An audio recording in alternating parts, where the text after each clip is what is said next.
US federal reserve కీలక వడ్డీ రేట్లను ఇటీవల తగ్గించగా మళ్లీ వచ్చే ఏడాది కూడా వరుస సమీక్షల్లో తగ్గించనున్నట్లు అంచనాలు ఉన్నాయి.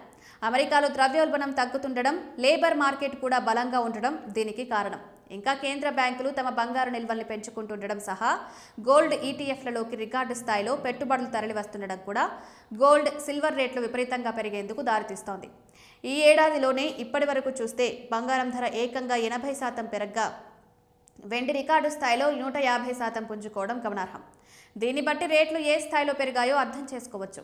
ఇక్కడ కొనుగోలుదారులకు కష్టంగా ఉన్నా పెట్టుబడిదారులు మాత్రం పండగ చేసుకుంటున్నాయి.